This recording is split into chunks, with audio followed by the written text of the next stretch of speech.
Hello friends, स्वागत है आप सभी का हमारे यूट्यूब चैनल में।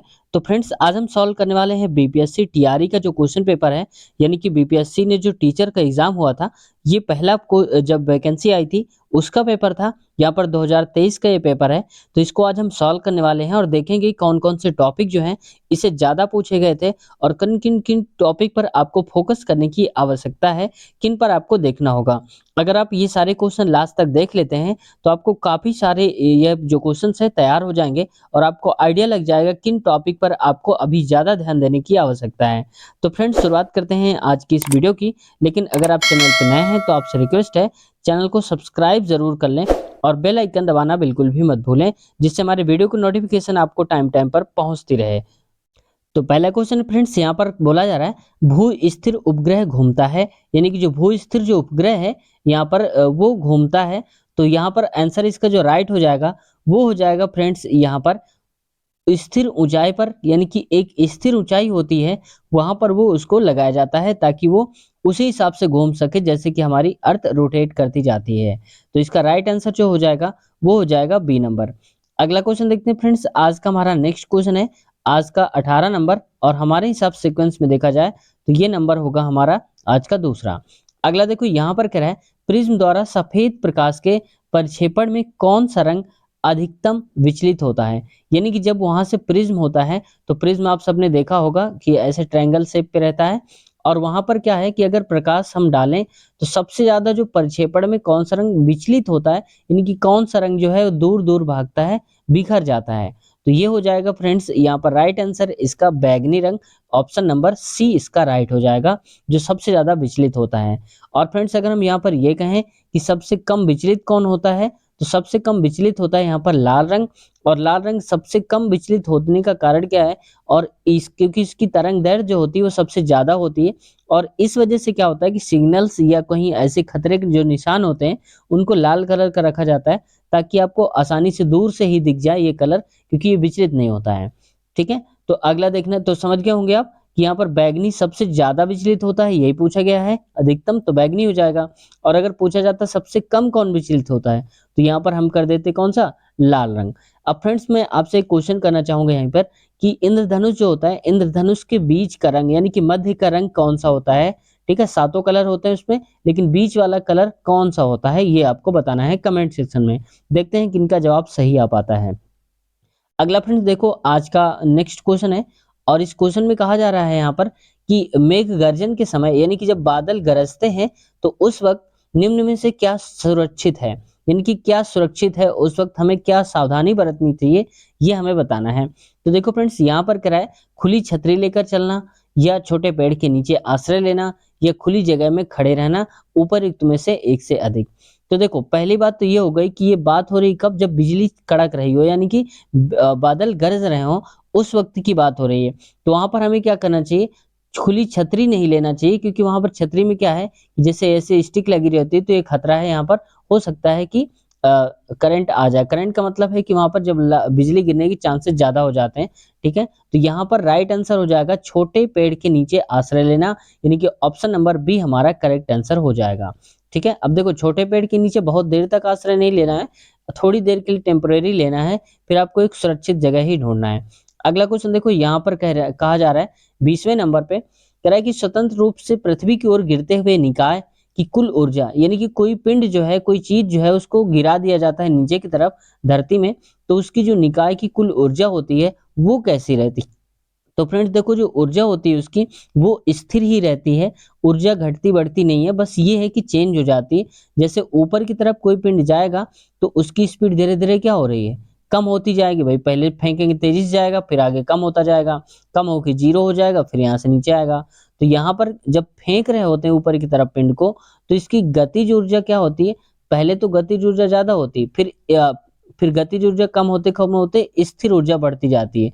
जबकि यहाँ पर क्या होता है कि यहाँ पर स्थिर ऊर्जा पहले ज्यादा होती है, फिर धीरे धीरे करके गतिज ऊर्जा बढ़ जाती है। यानी कि कुल मिला के सिंपल भाषा में अगर हम इसको कहना चाहें तो गतिज ऊर्जा और स्थिर ऊर्जा का जो योग होता है वो पूरा का पूरा एक ही रहता है। यानी कि पिंड अगर यहाँ से जा रहा है तो यहाँ पर मान लो धीरे-धीरे जा रहा है तो स्थिर ऊर्जा बढ़ रही है इसकी। लेकिन यहाँ पर अगर आ रहा है नीचे की तरफ तो उसकी गतिज ऊर्जा बढ़ रही है। तो गतिज ऊर्जा और स्थिर ऊर्जा जो होती है वो दोनों का योग उतना ही आएगा, ठीक है? तो यहाँ पर ये बोला जा रहा है कि निकाय की कुल ऊर्जा क्या रहती है? स्थिर रहती है, ठीक है? अगला क्वेश्चन देखते हैं। आज का हमारा नेक्स्ट क्वेश्चन है 21 नंबर। इसमें कहा जा रहा है कि नेत्रदान में दाता की आँख के किस हिस्से को प्रत्रोपित किया जाता है? यानी कि जब कोई दान देता है, नेत्रदान देता है, तो कौन आँख का कौन-सा हिस्सा है जिसको दान दिया जाता है? तो देखो फ्रेंड्स यहाँ पर ये जो दिया जाता है, ये दिया जाता है कॉर्निया, यानी कि ऑप्शन नंबर बी हमारा राइट आंसर हो जाएगा। ठीक है? तो आप समझ जाना कि पूरी आँख नहीं दान दी जाती, उसमें से कॉर्निया जो है वो एक इम्पोर्टेंट हिस्सा होता है आँख का, उसको दान में दिया जाता है, वही खराब भी होता है। अगला देखो फ्रेंड्स आज का 22 नंबर और इसमें कहा जा रहा है विटामिन बी12 का रासायनिक नाम क्या है? तो देखो यहाँ से आपको क्या कर लेना है कि यहाँ पर विटामिन बी12 पूछा गया है। अब ज़रूरी नहीं कि अगली बार 12 ही पूछा जाए, तो इस वजह से क्या करना है, आपको विटामिन के जितने भी रासायनिक नाम है vitamin A, B, C, D जो विटामिन्स हैं उन सब के रासायनिक नाम एक बार ज़रूर पढ़ लेना है और आज ही पढ़ लेना है ताकि कल के लिए नहीं टालना है। ठीक है? तो ये वीडियो जैसे ही खत्म हो तो आप देख लेना वहाँ पर या आप कहीं पर अभी नोट कर लो कि हमें ये पढ़ना है रासायनिक नाम, तो जब भी आपको टाइम लगता है तो आप ज़रूर पढ़ लेना इसको। तो अब देखो इसका बात करते हैं कि विटामिन बी12 का रासायनिक नाम क्या है? तो इसका जो नाम है फ्रेंड्स ये है कोबालामिन, यानी कि ऑप्शन नंबर बी हमारा करेक्ट आंसर हो जाएगा। अगला क्वेश्चन देखते हैं आज का हमारा 23 नंबर और 23 नंबर क्वेश्चन पे कह रहा है यहाँ पर कि निम्नलिखित में से कौन सा अम्ल क्षार का संकेतक है? यानी कि ऐसा कौन सा है जो अम्ल क्षार का संकेतक है, बताता है यहाँ पर कि क्षारी है, अम्लीय है, क्या है? ठीक है? यानी कि एक मीडियम होता है जो हमें अम्ल क्षार की बताता है कि अम्ल है, क्षार है, कौन बताता है? तो यहाँ पर देखो इसका जो राइट आंसर हो जाएगा ये हो जाएगा हल्दी, यानी कि ऑप्शन नंबर जो बी है वो लिटमस का काम कर जाता है। ठीक है? तो यहाँ पर ये कलर चेंज कर देती है हल्दी। जैसे कई बार आपने देखा होगा कि जो हल्दी होता है इसका कलर येलो होता है, लेकिन अगर हम उसमें क्या करते हैं कुछ चूना वगैरह जैसे डाल देते हैं तो उसका कलर रेड हो जाता है। तो ये क्या बताता है हमें कि अम्ल है या क्षार है, यानी कि ये संकेतक है, तो हल्दी इसका राइट आंसर हो जाएगा। अगला क्वेश्चन देखते हैं आज का हमारा नेक्स्ट है 24 नंबर और इसमें कहा जा रहा है 24 नंबर पे जब मृदा अति क्षारीय हो, यानी कि जब बहुत ज़्यादा मिट्टी क्षारीय हो जाती है तो उसमें पौधे पैदा नहीं होते हैं, ये बात सही है।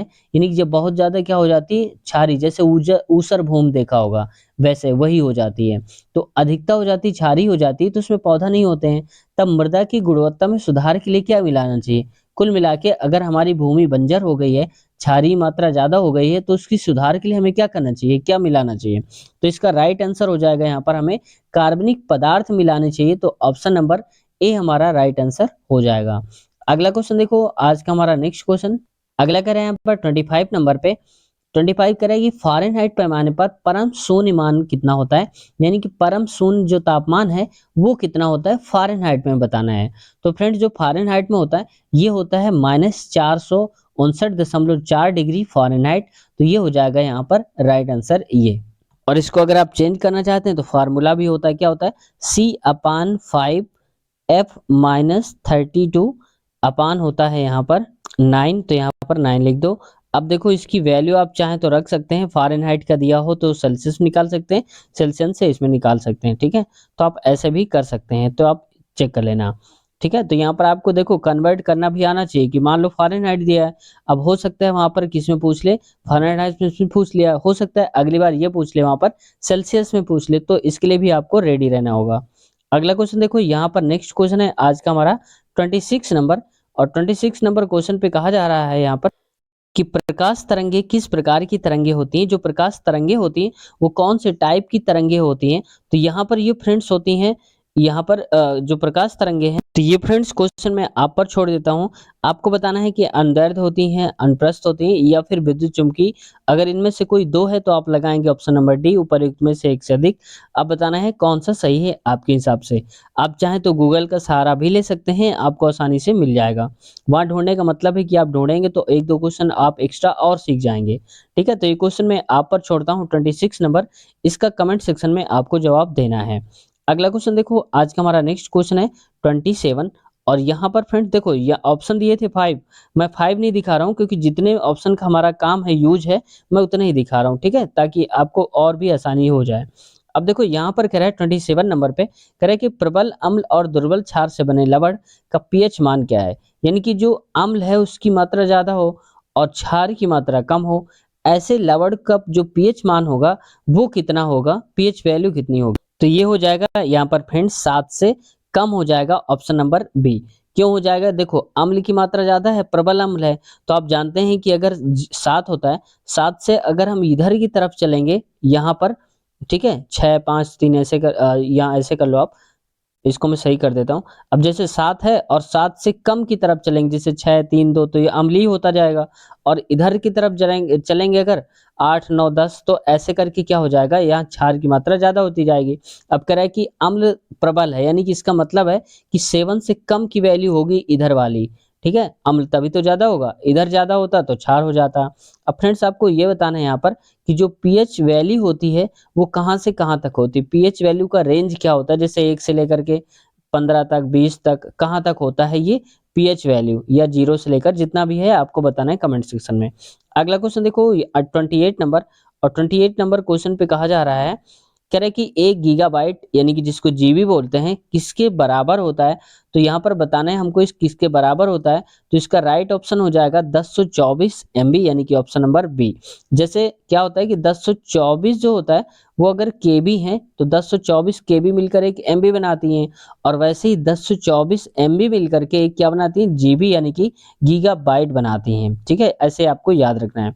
अगला क्वेश्चन देखो, आज का हमारा नेक्स्ट क्वेश्चन है, अगला कह रहे हैं यहाँ पर सोडियम हाइड्रोक्साइड और हाइड्रोक्लोरिक अम्ल की अभिक्रिया से सोडियम क्लोराइड और जल बनते हैं, ये कौन सी अभिक्रिया है। यानी कि सोडियम हाइड्रोक्साइड और हाइड्रोक्लोरिक अम्ल यानी कि HCl की अभिक्रिया हम कराते हैं सोडियम क्लोराइड से, तो NaCl2 से, तो जल बनता है, तो ये कौन सी अभिक्रिया हमारी कहलाएगी, तो ये अभिक्रिया कहलाएगी हमारी उदासीनीकरण, तो ऑप्शन नंबर ए हमारा राइट आंसर हो जाएगा। अगला क्वेश्चन देखो फ्रेंड्स, आज का 30 नंबर, और 30 नंबर क्वेश्चन पे कह रहा है यहाँ पर कि ऊर्जा उत्पादन के लिए कोशिका प्रायः किसका उपयोग करती है। यानी कि जब ऊर्जा हमारे शरीर में बनती है तो जो कोशिकाएं होती हैं वो कौन सी चीज का उपयोग करती, किससे बनती हैं। तो यहाँ पर इसका राइट आंसर हो जाएगा हमारा ग्लूकोज, यानी कि ऑप्शन नंबर बी से बनती है, ग्लूकोज से बनती हैं। ठीक है, अगला क्वेश्चन देखो 31 है, और ये इंपॉर्टेंट क्वेश्चन है, सारे के सारे आप देख लेना क्योंकि प्रीवियस पेपर ही है पूरा का पूरा। ठीक है, तो हर एक एग्जाम में ये जरूर पूछा जाता है। अगला क्वेश्चन देखो यहाँ पर कह रहा है पीयूष ग्रंथि का कार्य क्या है। यानी कि जो पिट्यूटरी ग्लैंड होती है हमारी, उसका काम क्या होता है, वो काम क्या करती है। तो ये फ्रेंड्स यहाँ पर करती है, अब देखो पुरुषों में यौन अंगों को विकसित करती है पिट्यूटरी ग्लैंड, और सभी अंगों में वृद्धि को प्रोत्साहित करती है, और शरीर में चीनी और नमक के स्तर को नियंत्रित करती है पिट्यूटरी ग्लैंड। तो यहाँ पर राइट ऑप्शन हो जाएगा ए भी सही हमारा, बी भी सही है, तो हम कहेंगे यहाँ पर उपर्युक्त में से एक से अधिक, यानी कि ऑप्शन नंबर डी हमारा राइट आंसर हो जाएगा। अगला क्वेश्चन देखो आज का 32 नंबर, और 32 नंबर क्वेश्चन पे कहा जा रहा है मस्तिष्क के कौन से भाग रक्तचाप यानी कि ब्लड प्रेशर को नियंत्रित करते हैं। तो हमारे ब्रेन में कौन सा ऐसा हिस्सा है जो ब्लड प्रेशर को कंट्रोल करके रखता है। तो इसका राइट आंसर हो जाएगा फ्रेंड्स यहाँ पर पोन्स मेडुला सेरिबेलम। तो ये सारे के सारे पार्ट हैं हमारे मस्तिष्क के, जैसे कि पोन्स मेडुला सेरिबेलम, तो ऑप्शन नंबर सी हो जाएगा। अब देखो यहाँ पर जैसे मान लो कि हमारा पूरा का पूरा क्या है, एक ब्रेन है, तो ये मान लो इसके आगे वाला हिस्सा जहाँ आँख कान नाक होते हैं, ये जो गर्दन के पास पीछे वाला हिस्सा होता है ना, थोड़े उसके ऊपर गर्दन की तरफ पीछे जहाँ से रीढ़ की हड्डी होती है उसके ऊपर, तो ये वाला जो होता है ये कहलाता है, जो पार्ट बताए गए, पोन्स मेडुला या सेरिबेलम। तो याद रखना है। अगला क्वेश्चन देखो आज का नेक्स्ट है, अगला क्वेश्चन कह रहा है कि भारत ने इसको सही करता हूँ, कह रहा है कि भारत ने किस देश के साथ मिलकर net zero innovation virtual centre बनाने की घोषणा की है। तो ये घोषणा किसने करी है, तो ये है यहाँ पर ब्रिटेन ने, तो ऑप्शन नंबर बी इसका राइट आंसर हो जाएगा। ये करंट अफेयर्स से क्वेश्चंस थे, तो इसी टाइप की आपको इंटरनेशनल जो डीलिंग्स हुई हैं वो भी आपको याद कर लेना है। अगला देखो यहाँ पर 34 नंबर, और इसमें कह रहा है कि भारत की नव उद्घाटित संसद में सांसदों की कुल कितनी सीटें रहेंगी। यानी कि जो नए नए सांसद होंगे, जो नई संसद बनी है उसमें सांसद कितने होंगे। तो ये होंगे फ्रेंड्स यहाँ पर 1272, यानी कि ऑप्शन नंबर बी हो जाएगा। याद रखना है, मोस्ट इंपॉर्टेंट क्वेश्चन में आता है, क्योंकि नई संसद भी बनी है तो उसमें नए सांसदों की संख्या जरूर पूछी जाएगी। अगला क्वेश्चन 35 नंबर, अब देखो 35 नंबर क्वेश्चन पे कह रहा है यहाँ पर कि भारत सरकार ने किसान बीमा दावों के लिए कौन सा ऑनलाइन प्लेटफॉर्म लॉन्च किया है? तो यहाँ पर भारत सरकार, यानी कि ये समझ लो आप कि सेंट्रल गवर्नमेंट की जो स्कीम है वो भी आपको एक बार पढ़ लेना है। तो यहाँ पर कह रहा है कि किसान बीमा दावों के लिए कौन सा ऑनलाइन प्लेटफॉर्म लॉन्च करा गया है? तो ये फ्रेंड्स लॉन्च किया गया है यहाँ पर डिजी क्लेम प्लेटफॉर्म, यानी कि ऑप्शन नंबर सी हमारा राइट आंसर हो जाएगा, डिजी क्लेम प्लेटफॉर्म। तो फ्रेंड्स आज की वीडियो यहीं तक रखते हैं, बाकी नेक्स्ट पार्ट में हम क्वेश्चन सारे कवर करेंगे। तो वीडियो कैसी लगी आपको कमेंट सेक्शन में ज़रूर बताना है। तो यहाँ पर बाकी और भी हमने बहुत सारे पार्ट्स करा दिए हैं, अगर आप देखना चाहते हैं तो इसकी लिंक डिस्क्रिप्शन में आपको मिल जाएगी, आप वहाँ से चेक कर सकते हैं। तो फ्रेंड्स मिलते हैं नए वीडियो में। अगर आप चैनल पर नए हैं तो आपसे रिक्वेस्ट है चैनल को सब्सक्राइब ज़रूर कर लें और बेल आइकन दबाना बिल्कुल भी मत भूलें। तो अपना ख्याल रखिए, टेक केयर, बाय बाय।